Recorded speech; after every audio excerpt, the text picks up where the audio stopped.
Assalamualaikum warahmatullahi wabarakatuh. Perkenalkan, nama saya Elvian Retakwa, NIM 2520021. Di sini saya akan mempresentasikan tentang hasil proposal skripsi saya dengan judul skripsi yaitu permasalahan siswa dalam keterampilan berbicara bahasa Inggris di SMK Negeri 1 Ampel Gading. Dalam proposal skripsi ini terdapat 3 bab, yaitu bab 1, bab 2, dan bab 3. Dengan bab 1 yang berisi yang pertama latar belakang masalah, yang kedua batasan masalah, yang ketiga rumusan masalah, yang keempat tujuan penelitian, dan yang kelima manfaat penelitian. Kemudian dalam bab 2 merupakan penjelasan tentang teori-teori yang digunakan dalam penelitian ini, yang berisi masalah siswa dalam berbicara dengan pembahasan masalah belajar dalam berbicara dan masalah berbicara. Kemudian ada aspek berbicara yang berisi pengucapan, tata bahasa, kefasihan, dan kosakata. Kemudian ada penjelasan tentang elemen berbicara yang berisi fitur-fitur berbicara, pemrosesan mental sosial, dan kemampuan berbicara. Kemudian juga ada pembahasan tentang mengajar berbicara. Kemudian dalam bab 3 terdapat desain penelitian, kemudian setting penelitian, sumber data, teknik pengumpulan data, dan teknik analisis data. Untuk bab yang pertama, poin pertama membahas tentang latar belakang masalah. Dalam pembelajaran bahasa Inggris terdapat 4 keterampilan berbahasa yang harus dikuasai, di antaranya yaitu mendengarkan atau listening, membaca atau reading, menulis atau writing, dan kemudian berbicara atau speaking. Berbicara dianggap sebagai keterampilan yang paling dituntut dalam belajar bahasa. Ayu dan Piu 2015 mengatakan bahwa kita membutuhkan kemampuan berbahasa Inggris yang efektif dalam seluruh aspek kehidupan di era globalisasi ini. Selain itu, Tahir 2015 mengatakan bahwa seseorang dianggap berhasil dalam belajar bahasa asing ketika ia memiliki kemampuan untuk berbicara. Maka berbicara bahasa Inggris ini merupakan suatu hal yang penting, apalagi bagi siswa bahasa Inggris. Hora Shahzadeh 2014 menyatakan bahwa berbicara tidak hanya membutuhkan pemahaman peserta didik tentang cara menghasilkan kompetensi linguistik seperti tata bahasa, pengucapan, dan kosakata, tetapi juga pemahaman tentang kompetensi sosiolinguistik seperti kapan, mengapa, dan bagaimana berbicara. Menurut beberapa fakta yang ditemukan dalam kehidupan nyata, hal itu menunjukkan beberapa fenomena berbicara, terutama di daerah di mana siswa berada. Kebanyakan dari mereka memiliki permasalahan dalam berbicara berbahasa Inggris dikarenakan beberapa faktor. Padahal SMK Negeri 1 Ampel Gading merupakan salah satu sekolah favorit di Kabupaten Pemalang. Beberapa prestasi dan disiplin membuktikan hal ini. Sekolah ini didukung oleh beberapa fasilitas yang lengkap seperti masjid, bengkel masing-masing jurusan, lab komputer, dan perpustakaan. Meskipun ini adalah sekolah favorit, siswa masih memiliki masalah, terutama dalam hal belajar bahasa Inggris. Memperhatikan uraian masalah peneliti tersebut, terutama dalam hal belajar bahasa Inggris, maka peneliti berharap untuk melakukan penelitian yang berjudul Permasalahan Siswa dalam Keterampilan Berbicara Bahasa Inggris di SMK Negeri 1 Ampel Gading. Poin yang kedua yaitu batasan masalah. Peneliti membatasi penelitian dengan judul Permasalahan Siswa dalam Keterampilan Berbicara Bahasa Inggris di SMK Negeri 1 Ampel Gading menjadi beberapa poin. Pertama, peneliti membatasi penelitian berdasarkan proses pembelajaran. Proses pembelajaran itu setidaknya terdiri dari mendengarkan, berbicara, membaca, dan menulis. Namun, peneliti membatasi kajian untuk proses berbicara saja. Kemudian poin yang ketiga, rumusan masalah. Berdasarkan latar belakang di atas, masalah penelitian ini telah dirumuskan menjadi pertanyaan, apa permasalahan yang dialami siswa dalam berbicara bahasa Inggris di SMK Negeri 1 Ampel Gading. Poin yang keempat yaitu tujuan penelitian. Tujuan dari penelitian ini adalah untuk mengetahui masalah siswa dalam berbicara bahasa Inggris di SMK Negeri 1 Ampel Gading. Kemudian manfaat dari penelitian ini, peneliti menjadi 2 bagian, yaitu secara teoritis penelitian ini dapat memperkaya teori dan memperluas skala. SMK Negeri 1 Ampel Gading dalam mengajarkan pengetahuan bahasa Inggris, terutama ketika mengajar masalah lisan. Kemudian secara praktis bagi siswa dapat meningkatkan kemampuan siswa dalam berbahasa Inggris. Mereka akan senang berkomunikasi, siswa akan mendapatkan pembelajaran kooperatif yang lebih baik, dan mereka akan meningkatkan keterampilan berbicara mereka. Kemudian bagi guru dapat meningkatkan kemampuan kreatif mereka dan menjadi bahan referensi dalam pembelajaran yang efektif untuk meningkatkan kemampuan bahasa Inggris lisan siswa. Hal ini juga memperkaya teknik guru dalam mengajarkan mereka bagaimana memecahkan masalah di kelas. Kemudian bagi sekolah, hasil penelitian ini diharapkan dapat memperbaiki dan meningkatkan kualitas pembelajaran bahasa Inggris di sekolah. Kemudian masuk ke bab 2. Bagian ini menjelaskan tentang teori-teori yang digunakan dalam penelitian ini. Teori-teori yang digunakan dalam penelitian ini harus mampu menjawab permasalahan penelitian. Pembahasan yang pertama yaitu tentang masalah siswa dalam berbicara.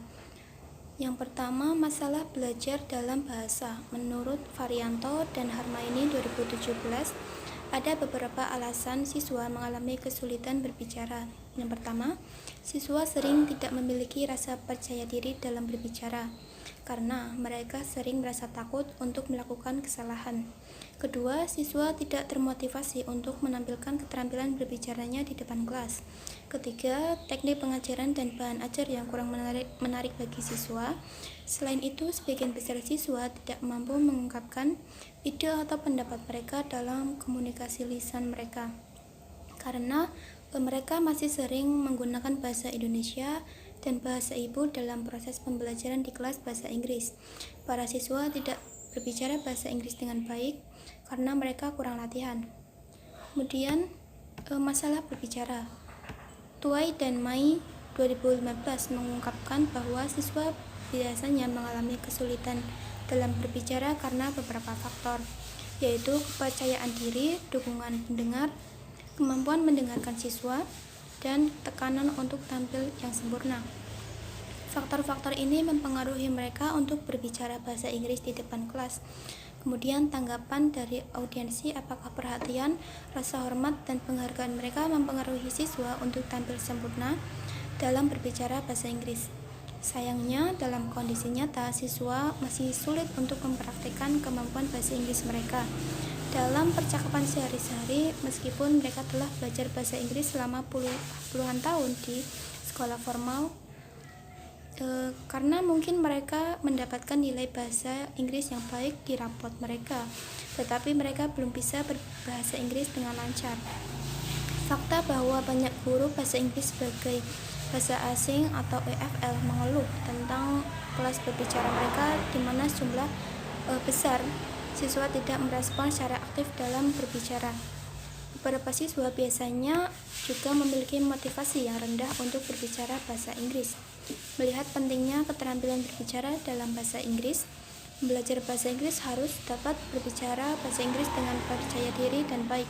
Namun dalam kenyataannya banyak pembelajar bahasa Inggris menghadapi masalah dalam berbicara. Masalah berbicara adalah masalah yang mempengaruhi seseorang terhadap kinerja berbicara yang buruk. Siswa yang memiliki kemampuan berbicara yang buruk cenderung kekurangan kosakata, tata bahasa, dan pengucapan yang termasuk dalam masalah linguistik. Masalah-masalah tersebut mengganggu siswa dalam meningkatkan kemampuan berbicara mereka. Masalah lain yang mempengaruhi kemampuan berbicara siswa adalah masalah psikologis, adalah masalah yang berkaitan dengan kondisi emosional dan fisik dan produktivitas diri seperti kurang percaya diri, gugup, merasa malu ketika berbicara bahasa Inggris. Bahasan yang kedua tentang aspek berbicara. Syakur dalam Mora 2010 mengatakan bahwa setidaknya ada 4 komponen keterampilan berbicara. Yang pertama pengucapan, 2 tata bahasa, ketiga kefasihan, dan keempat kosakata. Pengucapan adalah cara orang untuk menghasilkan bahasa yang lebih jelas ketika mereka berbicara. Pembicara diharuskan mengucapkan kata bahasa Inggris dengan benar. Pengucapan mencakup fitur segmental vokal, konsonan, pola stres, dan intonasi. Kemudian tata bahasa dan berbicara memiliki hubungan yang erat. Selain sound system peserta didik harus diajar dengan menggunakan sistem struktur bahasa.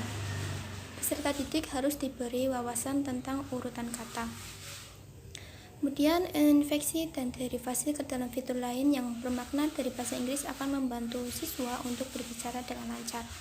Kemudian, kefasihan dalam keterampilan berbicara dipandang sebagai faktor penting dalam perkembangan pembelajaran bahasa karena menunjukkan kemampuan komunikasi berbicara. Kosakata adalah dasar bahasa. Ini sangat penting karena kita tidak dapat mengatakan apa-apa tanpa kosakata atau pikiran. Kosakata adalah tentang pilihan kata yang digunakan secara tepat berdasarkan konteks berbicara. Pembahasan yang ketiga tentang elemen berbicara. Menurut Harmer 2009, ada dua unsur dalam berbicara, yaitu fitur bahasa dan pemrosesan sosial mental. Fitur bahasa adalah cara pembicara berbicara. Elemen tersebut memiliki 4 item, yaitu pidato terhubung, perangkat ekspresif, leksis dan tata bahasa, dan kemudian bahasa negasi. Dalam pidato terhubung, pembicara harus menggunakan pidato terhubung lancar yang terkait dengan asimilasi atau dihilangkan, ditambahkan, dan dilemahkan. Kemudian perangkat ekspresif, item ini berkaitan dengan cara kinerja pembicara untuk mengekspresikan ide mereka yang meliputi tekanan bagian tertentu dari ucapan, volume, dan kecepatan, dan menunjukkan fisik dan nonverbal lainnya. Dalam leksis melibatkan pengetahuan kata dan makna. Selain itu, grammar berkaitan dengan konstruksi kalimat yang terstruktur seperti penggunaan kata kerja dan kategori part of speech. Kemudian bahasa negasi dijelaskan bahwa agar pendengar dapat memahami apa yang dikatakan pembicara harus berusaha menggunakan kalimat yang membuat pendengar lebih mudah memahaminya. Kemudian unsur pemrosesan sosial mental berasal dari dalam diri. Hal ini terdapat 3 aspek dari proses sosial. Yang pertama, pemrosesan bahasa. Ini dilakukan ketika seseorang berusaha membuat partisipan memahami apa yang dimaksud oleh pembicara sehingga partisipan dapat berpartisipasi dan terlibat dalam komunikasi dengan baik. Yang kedua, berinteraksi dengan orang lain. Jadi dalam hal ini terjadi interaksi antara pembicara dan partisipan. Item yang berbeda akan mempengaruhi cara pembicara berinteraksi dengan orang lain. Yang ketiga, pemrosesan informasi di tempat. Informasi menekankan pada kemampuan untuk menangkap informasi pembicara untuk mengatakan apa yang dikatakan pembicara. Kemampuan berbicara siswa merupakan kemampuan yang rumit karena setidaknya menyangkut penambahan pengucapan, tata bahasa, kosakata, dan kelancaran. Berdasarkan motif-motif tersebut, hal itu bisa diukur dengan bantuan indikator tadi, sehingga hal itu dapat membantu untuk meningkatkan keterampilan berbicara siswa. Pembahasan yang keempat tentang mengajar berbicara. Pengajaran berbicara dalam bahasa harus memungkinkan siswa untuk menggunakan bahasa secara lisan untuk berbagai tujuan, sehingga guru harus mempraktekkan berbagai teknik mengajar, memilih bahan dengan cermat, dan menggunakan media pembelajaran yang menarik dan sesuai dengan siswa. Hal itu untuk membantu mereka berbicara dalam bahasa tersebut. Harmer 2001 menyatakan bahwa ada banyak kegiatan berbicara di kelas yang dapat digunakan dalam pengajaran bahasa, seperti acting, permainan komunikasi, diskusi, ataupun pembicaraan yang sudah disiapkan, serta simulasi dan bermain peran. Kemudian, keterampilan berbicara yang baik adalah tindakan menghasilkan kata-kata yang dapat dipahami oleh pendengar. Jadi, guru memiliki tanggung jawab untuk mempersiapkan siswa semaksimal mungkin untuk dapat berbicara dalam bahasa Inggris di dunia nyata di luar kelas. Meskipun penting selama bertahun-tahun, pengajaran berbicara telah diremehkan dan guru bahasa Inggris terus mengajar berbicara hanya sebagai pengulangan latihan atau menghafal dialog. Namun, dunia saat ini mensyaratkan bahwa tujuan pengajaran berbicara harus meningkatkan keterampilan komunikatif siswa. Pada tahap awal, guru bisa menggunakan tape recorder sebagai perangkat teknologi untuk mengajar siswa, yang kemudian berkembang sebagai laboratorium komunikasi. Ini merupakan upaya dalam meningkatkan pembelajaran bahasa Inggris dengan memanfaatkan teknologi modern. Kemudian masuk dalam bab 3 tentang metode penelitian. Yang pertama, desain penelitian. Penelitian ini menggunakan deskriptif kualitatif sebagai desain penelitian. Namun metode ini hanya akan membiarkan berhipotesis tentang masalah dan menggambarkannya. Oleh karena itu, peneliti menggunakan desain deskriptif kualitatif untuk mengidentifikasi masalah siswa dalam berbicara bahasa Inggris di kelas 10 SMK Negeri 1 Ampel Gading berdasarkan bukti. Kemudian yang kedua, setting dan subjek penelitian. Tempat penelitian dilakukan di SMK Negeri 1 Ampel Gading yang terletak di Ampel Gading, Pemalang. Peneliti memilih sekolah ini karena peneliti telah mengetahui dengan baik tentang kondisi sekolah ini dan sebagian besar siswa memiliki masalah dalam berbicara. Kemudian subjek penelitian dilakukan pada siswa kelas 10 atau kelas A SMK Negeri 1 Ampel Gading. Peneliti mengambil 30 siswa yang diwawancarai dengan teknik purposive sampling. Yang ketiga, sumber data. Peneliti menggunakan dua sumber data dengan data utama dan data sekunder. Data primer digunakan untuk mendapatkan informasi apa saja permasalahan yang dihadapi siswa kelas 10 SMK Negeri 1 Ampel Gading. Pengumpulan data dilakukan dengan observasi dan wawancara langsung kepada subjek. Kemudian data sekunder menjadi pendukung dalam penelitian ini. Data sekunder dikumpulkan latar belakang sekolah, kemampuan bahasa Inggris atau kondisi siswa kelas 10, kemudian guru dan fasilitas di SMK Negeri 1 Ampel Gading. Kemudian yang keempat, teknik pengumpulan data. Ada dua, yaitu observasi dan wawancara.